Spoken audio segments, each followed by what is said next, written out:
Gulliver's Travels into Several Remote Nations of the World. Part 1. A Voyage to Lilliput. Chapter 2. The Emperor of Lilliput, attended by several of the nobility, comes to see the author in his confinement. The Emperor's person and habit described. Learned men appointed to teach the author their language. He gains favor by his mild disposition. His pockets are searched, and his sword and pistols taken from him. When I found myself on my feet, I looked about me, and must confess I never beheld a more entertaining prospect. The country around appeared like a continued garden, and the enclosed fields, which were generally 40 feet square, resembled so many beds of flowers. These fields were intermingled with woods of half a stang, and the tallest trees, as I could judge, appeared to be 7 feet high. I viewed the town on my left hand, which looked like the painted scene of a city in a theatre. I had been for some hours extremely pressed by the necessities of nature, which was no wonder, it being almost 2 days since I had last disburdened myself. I was under great difficulties between urgency and shame. The best expedient I could think of, was to creep into my house, which I accordingly did, and shutting the gate after me, I went as far as the length of my chain would suffer, and discharged my body of that uneasy load. But this was the only time I was ever guilty of so uncleanly an action, for which I cannot but hope the candid reader will give some allowance, after he has maturely and impartially considered my case, and the distress I was in. From this time my constant practice was, as soon as I rose, to perform that business in open air, at the full extent of my chain, and due care was taken every morning before company came, that the offensive matter should be carried off in wheelbarrows, by 2 servants appointed for that purpose. I would not have dwelt so long upon a circumstance that, perhaps, at first sight, may appear not very momentous, if I had not thought it necessary to justify my character, in point of cleanliness, to the world, which, I am told, some of my maligners have been pleased, upon this and other occasions, to call in question. When this adventure was at an end, I came back out of my house, having occasion for fresh air. The Emperor was already descended from the tower, and advancing on horseback towards me, which had like to have cost him dear, for the beast, though very well trained, yet wholly unused to such a sight, which appeared as if a mountain moved before him, reared up on its hinder feet, but that prince, who is an excellent horseman, kept his seat, till his attendants ran in, and held the bridle, while his majesty had time to dismount. When he alighted, he surveyed me round with great admiration, but kept beyond the length of my chain. He ordered his cooks and butlers, who were already prepared, to give me victuals and drink, which they pushed forward in a sort of vehicles upon wheels, till I could reach them. I took these vehicles and soon emptied them all. 20 of them were filled with meat, and 10 with liquor, each of the former afforded me 2 or 3 good mouthfuls, and I emptied the liquor of 10 vessels, which was contained in earthen vials, into one vehicle, drinking it off at a draught, and so I did with the rest. The Empress, and young princes of the blood of both sexes, attended by many ladies, sat at some distance in their chairs, but upon the accident that happened to the Emperor's horse, they alighted, and came near his person, which I am now going to describe. He is taller by almost the breadth of my nail, than any of his court, which alone is enough to strike an awe into the beholders. His features are strong and masculine, with an Austrian lip and arched nose, his complexion olive, his countenance erect, his body and limbs well proportioned, all his motions graceful, and his deportment majestic. He was then past his prime, being 28 years and 3/4 old, of which he had reigned about 7 in great felicity, and generally victorious. For the better convenience of beholding him, I lay on my side, so that my face was parallel to his, and he stood but 3 yards off. However, I have had him since many times in my hand, and therefore cannot be deceived in the description. His dress was very plain and simple, and the fashion of it between the Asiatic and the European, but he had on his head a light helmet of gold, adorned with jewels, and a plume on the crest. He held his sword drawn in his hand to defend himself, if I should happen to break loose. It was almost 3 inches long, the hilt and scabbard were gold enriched with diamonds. His voice was shrill, but very clear and articulate, and I could distinctly hear it when I stood up. The ladies and courtiers were all most magnificently clad, so that the spot they stood upon seemed to resemble a petticoat spread upon the ground, embroidered with figures of gold and silver. His Imperial Majesty spoke often to me, and I returned answers, but neither of us could understand a syllable.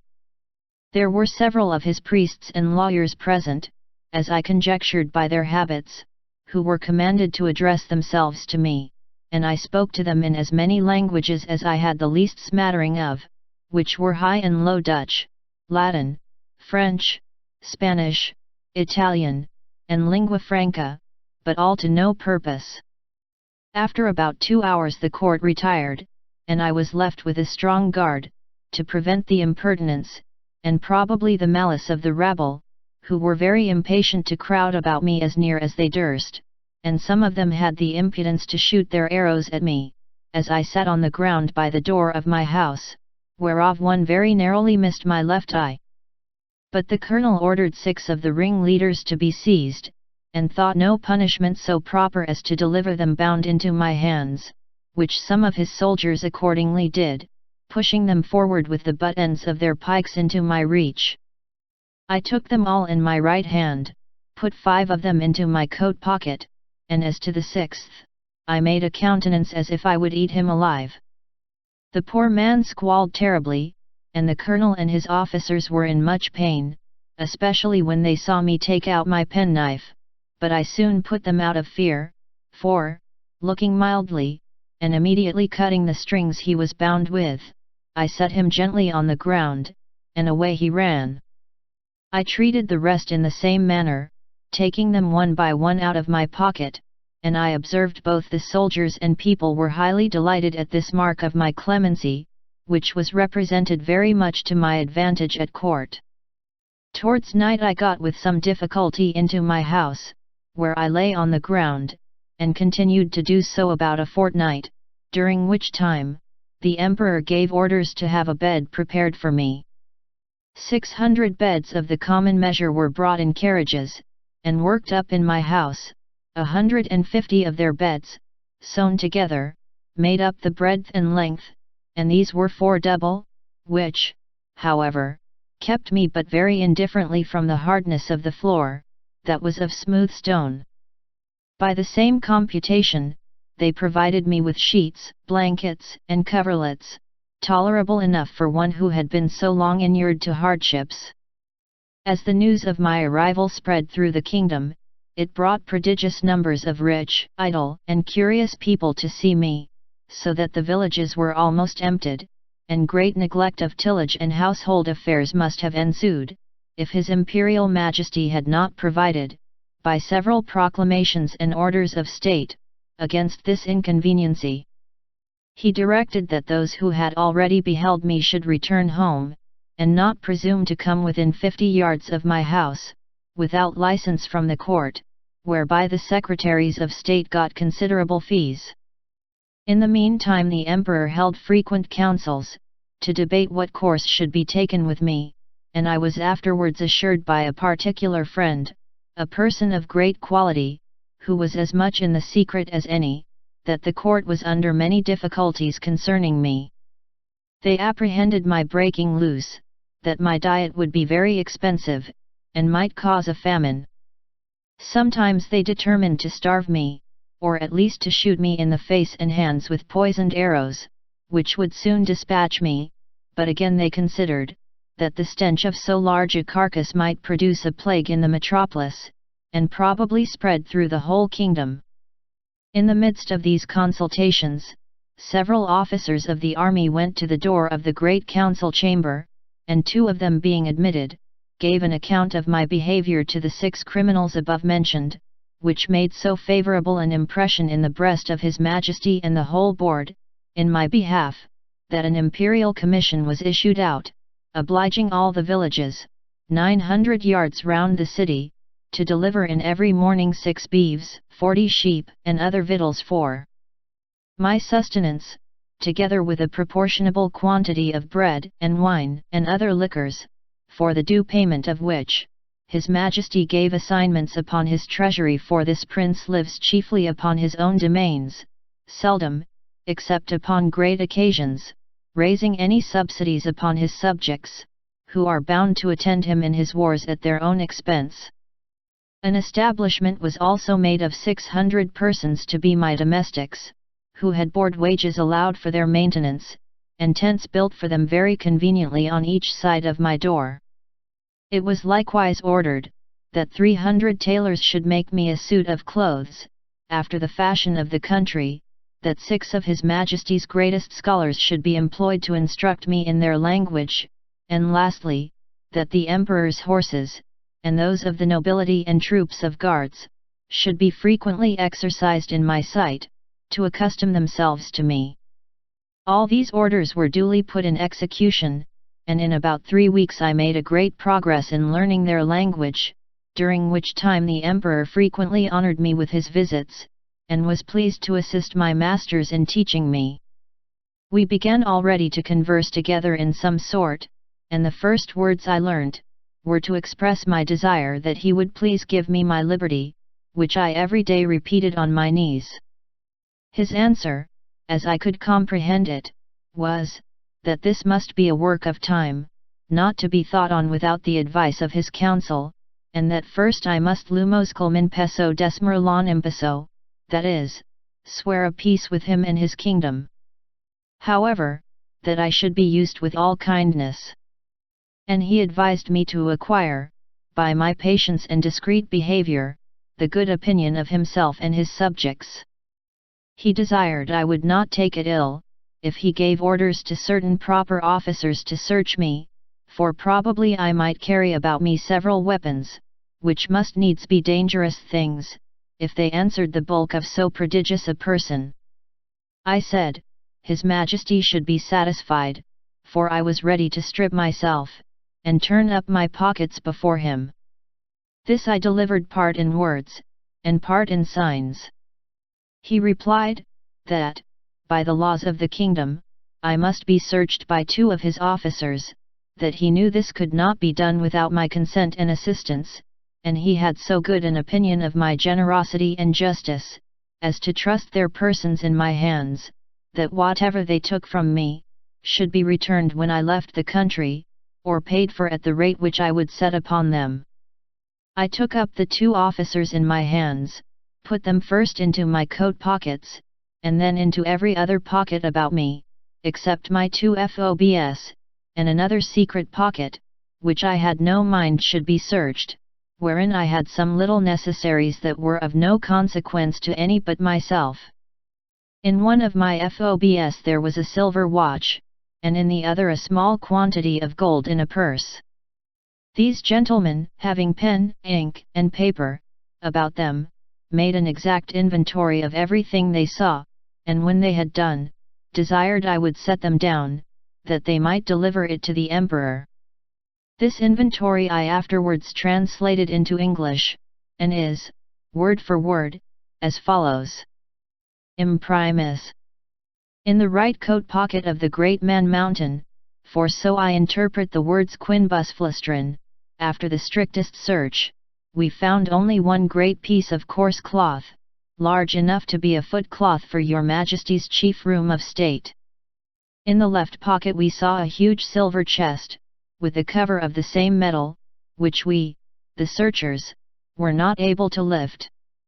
We desired it should be opened, and one of us stepping into it, found himself up to the mid-leg in a sort of dust, some part whereof flying up to our faces set us both a-sneezing for several times together. In his right waistcoat pocket we found a prodigious bundle of white thin substances, folded one over another, about the bigness of 3 men, tied with a strong cable, and marked with black figures, which we humbly conceive to be writings, every letter almost half as large as the palm of our hands. In the left there was a sort of engine, from the back of which were extended 20 long poles, resembling the palisades before your Majesty's court, wherewith we conjecture the man-mountain combs his head, for we did not always trouble him with questions, because we found it a great difficulty to make him understand us.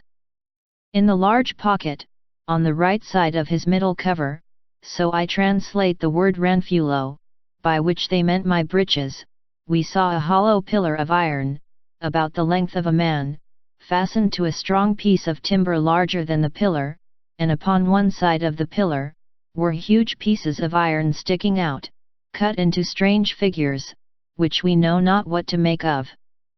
In the left pocket, another engine of the same kind. In the smaller pocket on the right side, were several round flat pieces of white and red metal, of different bulk. Some of the white, which seemed to be silver, were so large and heavy, that my comrade and I could hardly lift them. In the left pocket were 2 black pillars irregularly shaped.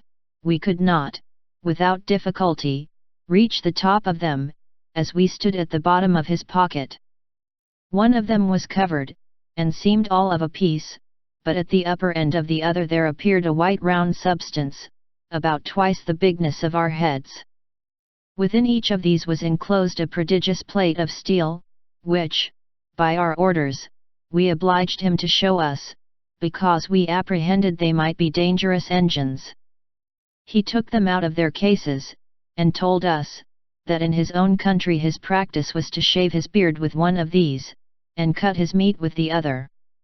There were 2 pockets which we could not enter, these he called his FOBs, they were 2 large slits cut into the top of his middle cover, but squeezed close by the pressure of his belly. Out of the right fob hung a great silver chain, with a wonderful kind of engine at the bottom.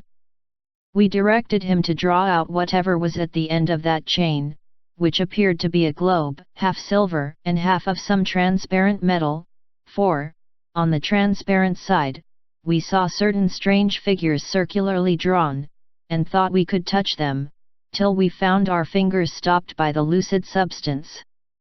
He put this engine into our ears, which made an incessant noise, like that of a water-mill, and we conjecture it is either some unknown animal, or the god that he worships, but we are more inclined to the latter opinion, because he assured us, if we understood him right, for he expressed himself very imperfectly, that he seldom did anything without consulting it. He called it his oracle, and said, it pointed out the time for every action of his life.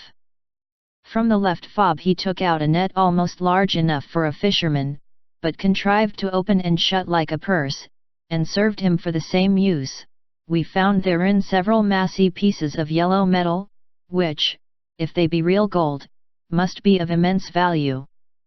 Having thus, in obedience to your Majesty's commands, diligently searched all his pockets, we observed a girdle about his waist made of the hide of some prodigious animal, from which, on the left side, hung a sword of the length of 5 men, and on the right a bag or pouch divided into 2 cells, each cell capable of holding 3 of your Majesty's subjects. In one of these cells were several globes, or balls, of a most ponderous metal, about the bigness of our heads, and requiring a strong hand to lift them. The other cell contained a heap of certain black grains, but of no great bulk or weight, for we could hold above 50 of them in the palms of our hands.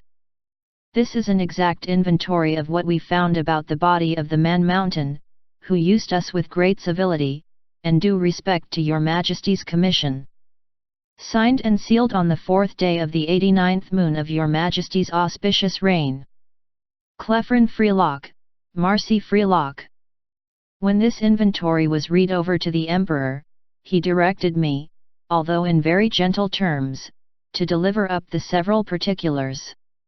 He first called for my scimitar, which I took out, scabbard and all.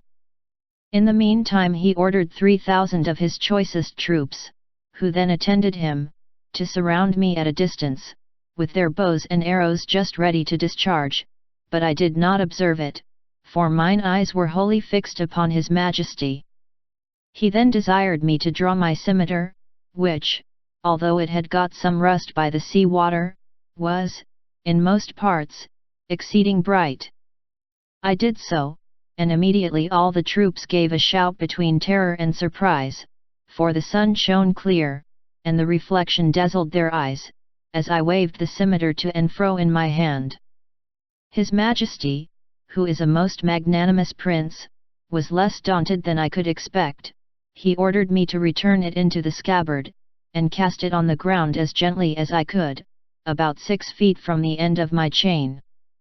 The next thing he demanded was one of the hollow iron pillars, by which he meant my pocket pistols.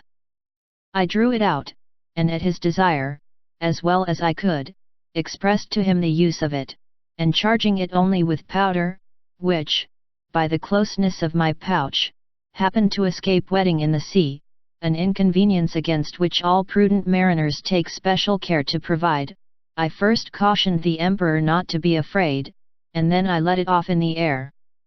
The astonishment here was much greater than at the sight of my scimitar. Hundreds fell down as if they had been struck dead, and even the emperor, although he stood his ground, could not recover himself for some time. I delivered up both my pistols in the same manner as I had done my scimitar, and then my pouch of powder and bullets, begging him that the former might be kept from fire, for it would kindle with the smallest spark, and blow up his imperial palace into the air. I likewise delivered up my watch, which the emperor was very curious to see, and commanded 2 of his tallest yeomen of the guards to bear it on a pole upon their shoulders, as draymen in England do a barrel of ale. He was amazed at the continual noise it made, and the motion of the minute hand, which he could easily discern, for their sight is much more acute than ours. He asked the opinions of his learned men about it, which were various and remote, as the reader may well imagine without my repeating, although indeed I could not very perfectly understand them. I then gave up my silver and copper money, my purse, with 9 large pieces of gold, and some smaller ones, my knife and razor, my comb and silver snuff box, my handkerchief and journal book. My scimitar, pistols, and pouch, were conveyed in carriages to His Majesty's stores, but the rest of my goods were returned me. I had, as I before observed, 1 private pocket, which escaped their search, wherein there was a pair of spectacles, which I sometimes use for the weakness of mine eyes, a pocket perspective, and some other little conveniences, which, being of no consequence to the emperor, I did not think myself bound in honor to discover, and I apprehended they might be lost or spoiled if I ventured them out of my possession.